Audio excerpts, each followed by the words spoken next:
नमस्कार दोस्तों, मैं पवन पाल स्वागत करता हूं आप सबका अपने एग्जाम क्रैक पवन पाल के यूट्यूब चैनल पर। दोस्तों, आप लोगों के लिए जी के जीएस का महासंग्राम इस चैनल पर चल रहा है,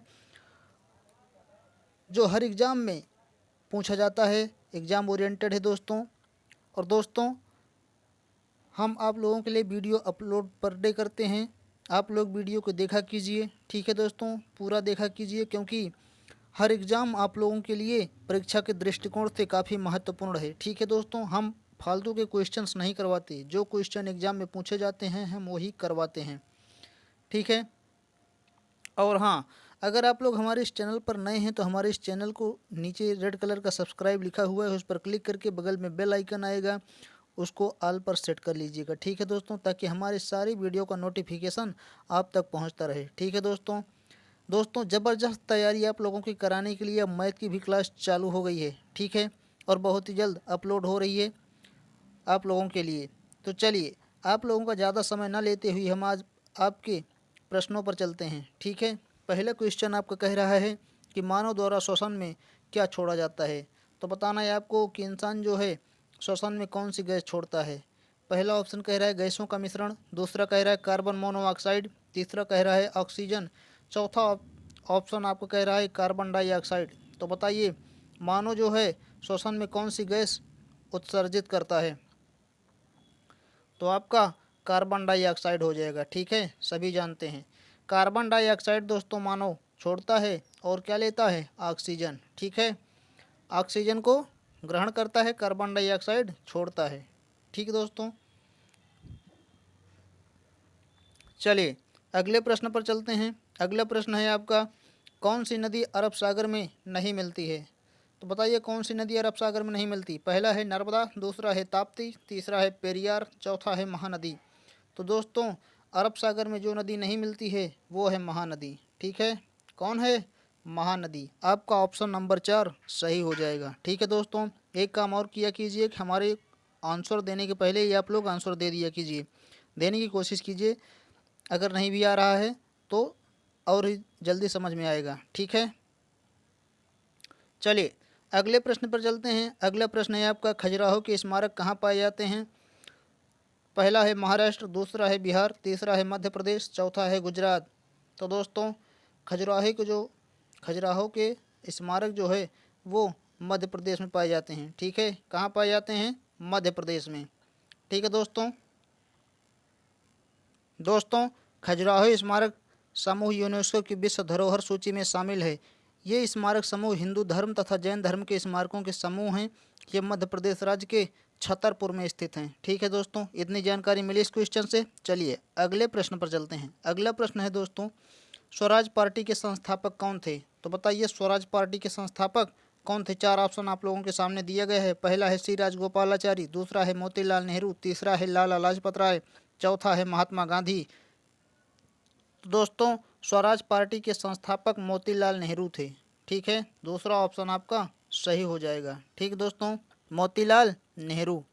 चलिए अगले प्रश्न पर चलते हैं दोस्तों, आप लोगों के लिए एक गुड न्यूज़ है कि आरआरबी एनटीपीसी का जो है रेलवे बोर्ड ने नोटिफिकेशन जारी कर दिया है कि जो है आपका जो 7 लाख और बच्चों का जो है रिजल्ट शामिल किया जाएगा, ठीक है दोस्तों।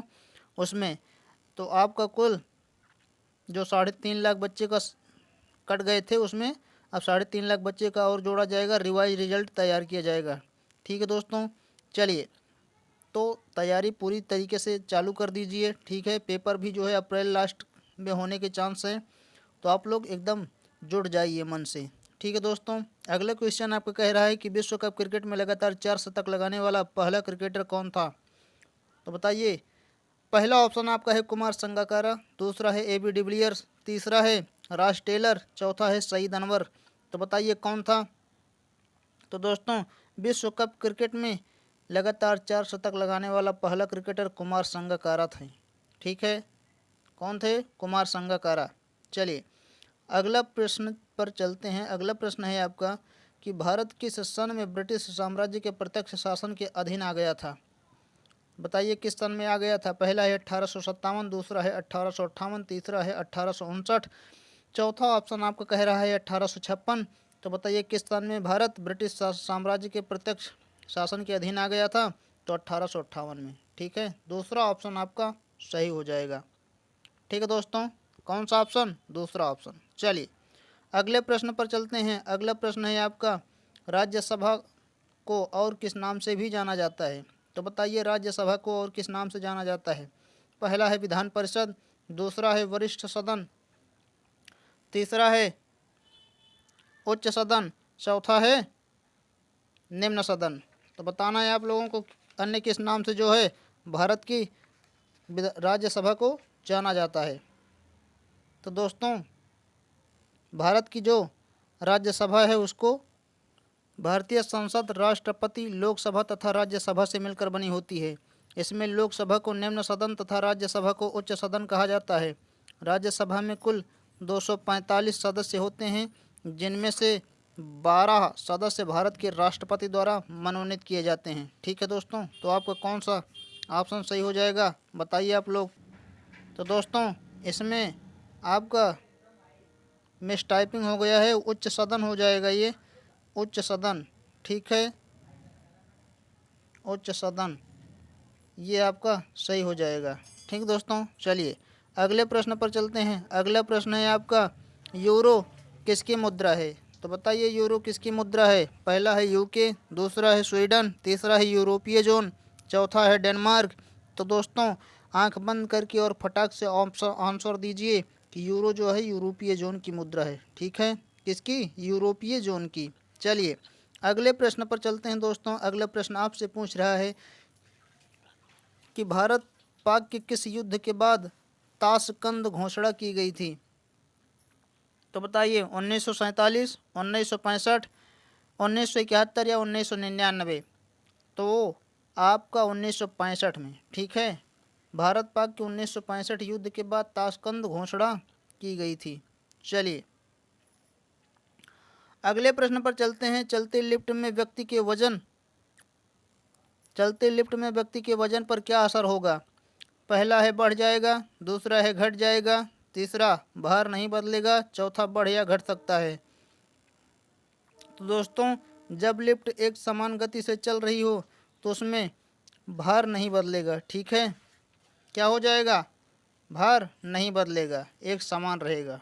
ठीक दोस्तों, चलिए अगले प्रश्न पर चलते हैं। अगला प्रश्न है आपका कि किस देश ने 2016 का अंडर 19 क्रिकेट विश्व कप जीता था? पहला है भारत, दूसरा है श्रीलंका, तीसरा है वेस्ट इंडीज, चौथा है बांग्लादेश। तो दोस्तों 2016 का अंडर 19 विश्व कप वेस्ट इंडीज ने जीता था। ठीक है, किसने जीता था? वेस्ट इंडीज ने। चलिए अगले प्रश्न पर चलते हैं दोस्तों। अगला प्रश्न है आपका कि इंफ्रारेड किरणें क्या हैं? बताइए इंफ्रारेड किरणें क्या होती हैं? पहला है अनुदैर्घ्य तरंगें, दूसरा है अनुप्रस्थ तरंगें, तीसरा है यांत्रिक तरंगें, चौथा है विद्युत चुंबकीय तरंगें।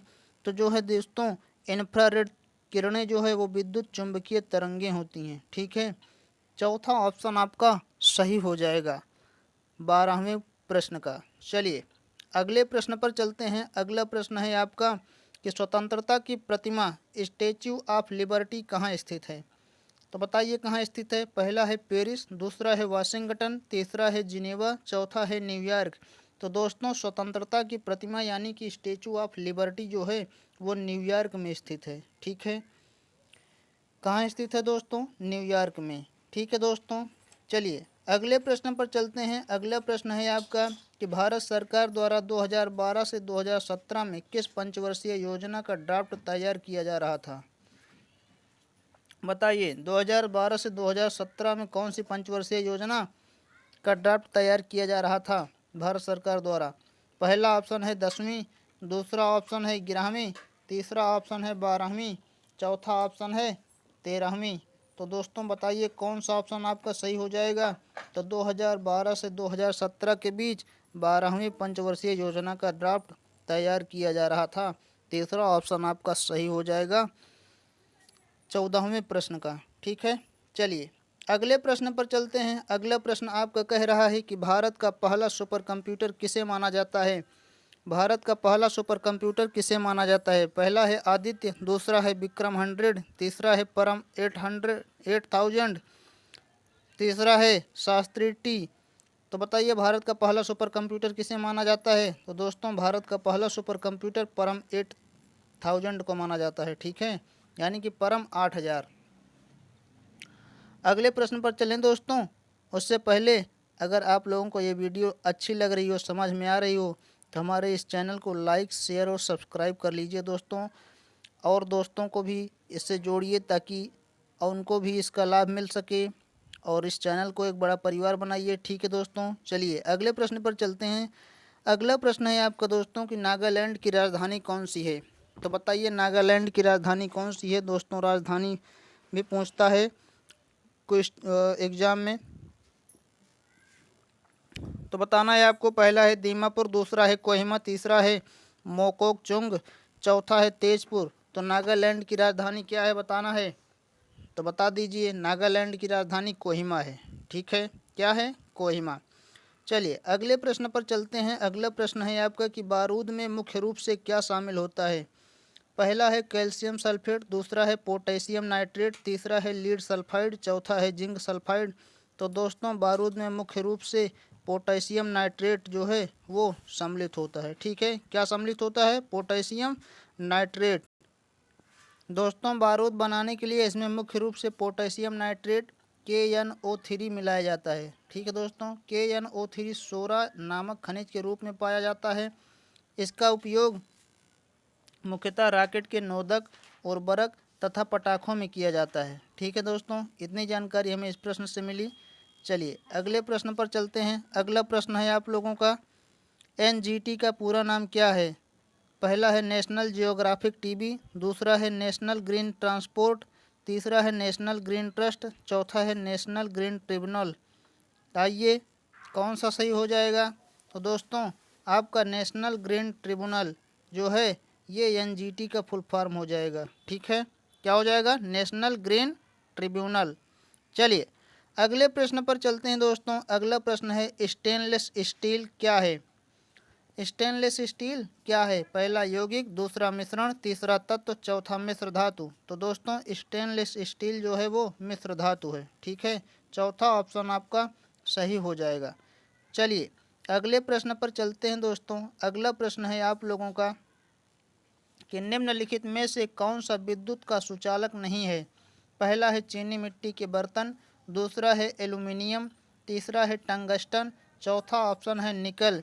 तो दोस्तों चीनी मिट्टी जो है वो विद्युत का सुचालक नहीं है। ठीक है, सुचालक और कुचालक ये दो होते हैं, जिसमें जो है विद्युत की जो है सुचारू रूप से गमन कर सके करंट, वो विद्युत का सुचालक होता है। ठीक है दोस्तों, और जिसमें विद्युत जो है ठीक से जा न सके वो विद्युत का कुचालक होता है। तो पहला ऑप्शन आपका सही हो जाएगा, चीनी मिट्टी के बर्तन। इसमें जो है बिजली यानी कि करंट नहीं लगेगा।